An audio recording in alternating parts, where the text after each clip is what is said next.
Maaga rin dinagsa ng mga pasahero ang ilang bus terminal sa Dagupan City matapos ang Semana Santa. Inaasahang mas dadami rin ngayong araw ang mga sakyang papasok sa Tarlac, Pangasinan, La Union Expressway. Live mula sa Dagupan City, may unang balita si CJ Torida ng GMA Regional TV. CJ. Igan, nandito tayo ngayon sa isang bus terminal sa Dagupan City at sa mga oras na ito, may mga pasahero pa rin na humahabol sa biyahe matapos ang kanilang bakasyon sa nakalipas na Semana Santa.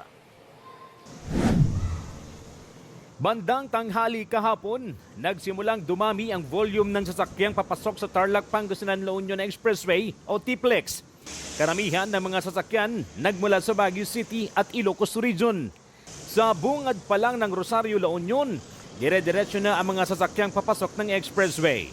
Inaasahan na magtutuloy-tuloy ang dami ng sasakyan hanggang ngayong araw.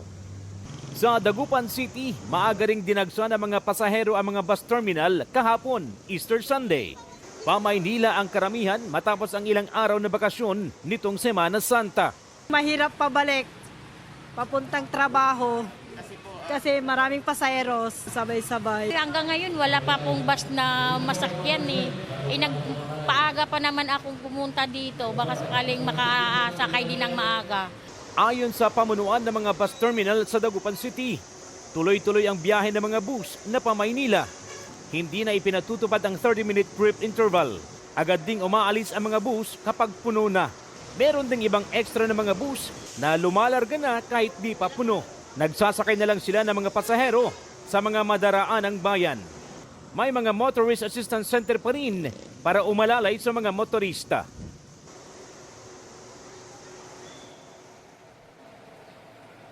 Igan, nasa mahigit 100 na bus ang bumabiyahe sa iba't ibang lugar gaya ng Zambales, Cagayan, Isabela, Baguio City at Pasay. May mga bumabiyahe rin sa iba't ibang bayan dito sa Pangasinan. Balik sa iyo, Igan. Maraming salamat CJ Torida ng GMA Regional TV.